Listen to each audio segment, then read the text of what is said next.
Hello, and welcome to Grand Rounds COVID-19 edition, a place where cancer patients can have their questions answered by medical experts. I'm your host, Jonathan Sommers. Now, before we meet our guest today, we would like to acknowledge that this is going to be a tough week for hospitals as we're expecting a surge of COVID-19 patients. With that said, remember, by staying home, you're doing your part. And everyone on the front line, thank you. Let's meet our guest today. Today we have a medical oncologist, Dr. Dizon, and a patient advocate, as well as current cancer patient, Linnea Olsen. Panel, could you please introduce yourself? Hi, Dizon. I'm a medical oncologist in Providence, Rhode Island. I'm a professor of medicine at Brown University and direct medical oncology at Rhode Island Hospital. And my name is Linnea Olsen. I'm a patient advocate for lung cancer, which I've been surviving advanced lung cancer for 15 years now. We're hearing a lot these days about clinical trials, as the medical community is trying to develop a cure for COVID-19. As we know, cancer clinical trials is how we develop new therapies and standards of care. But given the current climate, should cancer patients still be considering enrolling in a clinical trial? Or do the risks outweigh the benefits? So I'll give my perspective on that, and I'd love to hear what Linnea has to say as well as an advocate. I think that very much depends on this scenario that's occurring with COVID-19 in your own communities. Here in Providence, we've made a conscious decision not to stop our clinical trials program. We are doing everything in our power to continue normal operations. It is requiring some leeway in terms of how we do our clinical trials. For example, many of our visits, which were requiring physical examination, in-person visits, are being moved to the virtual space, which I think is necessary to keep patients out of excessive risks of developing COVID-19. But I know in other institutions across the globe, it's not possible right now to do clinical trials. So there's a very conscientious decision to either not put forward new clinical trials. There's also been some holds of enrollment of patients on clinical trials now. And there have been some delays in getting treated on the clinical trial for people who are actively engaged on them as well. And I think all of these have been really disconcerting, particularly for people who are living with advanced or metastatic disease. Linnea? Well, I am currently enrolled in my fourth phase 1 clinical trial. So I'm kind of living this real time. I'm very cognizant of the risks. I feel like going to the hospital is probably the riskiest place I go to. And yet, at the same time, I know for certain that my metastatic cancer is going to kill me. COVID-19 might. So it's very important to me to still have access to treatment. I will say that there's a lot of anxiety associated with it right now, hoping that my trial is not canceled, and so far it does look good. Certainly things have changed. As Dawn mentioned, now some of my visits are virtual, and that's interesting to be part of that. And frankly, I feel like it's something that keeps me safe. My biggest anxiety, aside from the virus itself, is I'm not absolutely certain that the trial I'm on is effective yet, and I was very much hoping to be able to enroll in a subsequent clinical trial. Whether that happens now or not, I don't know.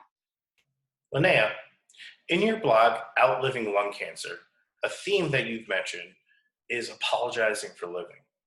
Dr. Dizon, on Twitter, you've also commented about the challenges that patients with metastatic disease are facing right now during COVID-19. Now, as a medical oncologist and as a patient with metastatic disease, do you believe that you're able to provide and therefore receive the same level of care that you did before this global pandemic? Linnea, what are your thoughts? This is a question that puts me in a very uncomfortable position Oh, because I'm sorry. no, it's fine. It's fine. I'm a very logical person. I understand the rationale behind the discussions per triage, Hmm. but I'm also incredibly self-conscious of the fact that should I be in a position where I might require a ventilator, I might also be denied that opportunity because of the fact that I have metastatic lung cancer. And after years of saying that, you know, stage is just a number, I'm more than my diagnosis, I suddenly feel very reduced by that. And it's an interesting position to be in because when I was first restaged to 4 back in 2008, my 5-year survival stats were 1%, and now it's jumped up to maybe 2, a little bit higher, and being ALK positive, perhaps higher than that. But I am very accustomed to living with something that might kill me. What I am not accustomed to is being in the position now of knowing that should I need further help, it might be denied. Could you please define what is ALK? Yes, it's a driver in lung cancer, an oncogene, and that is something I was found to be positive for in 2008. And I've been fortunate that a number of my treatments have actually been targeted therapies that target that particular mutation. Dr. Dizon? Yeah, I think that's it's a very layered question that you're asking. So we are currently preparing for a surge. One of the things that has been paramount to all of us as we do make our preparations is how do we continue to normally operate the cancer center even through the surge. So, we are talking about moving to the pediatrics hospital for all of our inpatients who require hospitalization so that we can maintain a COVID-free environment for them. Why the pediatric hospital? There's a floor, the pediatric oncology hospital, our floor is going to be COVID-19 free for the children. And so we are thinking moving into that space rather than creating a second floor in the adult hospital, which could also be used to take care of people who are sick or infected with COVID-19. So it's really been important for us to continue to offer treatments for people with cancer as we've done before. But for example, in breast cancer, we are actively seeking patients who we can delay their surgeries for. So in normal circumstances, a woman with a half an inch breast cancer and negative lymph nodes clinically, we would take her to surgery. Now, in an effort to preserve personal protective equipment, we're talking to her about would she be willing to do chemotherapy until we get over the surge. What Linnea had mentioned was a very interesting conversation where we had on Twitter, where this whole concept of what's being called distributive justice was starting to come out in first in Europe with the surge in Italy, where What they does that were mean? running out.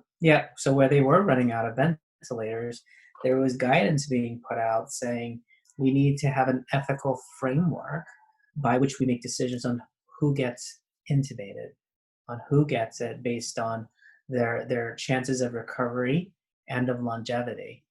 And that really did lead to some surge related documents in the United States, none of which was ever activated to the best of my knowledge, which was putting forth criteria for a ventilator. And one of the exclusion criteria that went around on social media was the fact if you had terminal cancer, you would not get a ventilator, or you would be less likely to be intubated. This started one of our conversations, Linnea, because after I had become aware of that, I kind of put it out there to the Twitter sphere. If you get sick and if you go to the emergency room, and you have metastatic or advanced cancer, please don't say your cancer's terminal. The Wow. real reason for that is you don't want someone to hear you say you have terminal cancer, because that is just going to close doors, particularly in a setting where researchers are very limited. And I didn't want to see people get into that situation of trying to explain themselves out of it.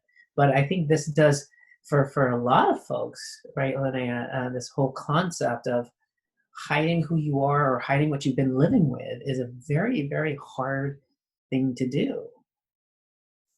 How does that feel, Linnea? Would you agree with Dr. Dizon's points? Yeah, I think it's very disheartening. And I thought when he put that advice out there about not saying you're terminal, that was a really good way to look at it. I do have friends who have already decided that if they go in, they won't even tell them they have lung cancer. In a case like mine, that's not possible. I'm missing most of a lung. I have a big scar. I have no hair right now. They will know. But I think as an advocate and activist, part of what troubles me so much is that most of my friends with lung cancer have advanced or technically terminal lung cancer. And so many of them are in their 30s and 40s and even 20s. Now, I'm 60. I still feel young, but at least I have had this opportunity to live 15 years with my disease. And it breaks my heart to think that some of my friends could come down with COVID-19 and have their journey end now because of what to me feels almost like a technicality. That does break my heart as well. And now for a viewer question. It comes from Chemo Brain Fog, who asks, safe supplements such as zinc or vitamin C are believed to boost your immune system during COVID-19. But we also know that they can mitigate the effectiveness of some forms of chemo. What are your opinions on this? So I can go first.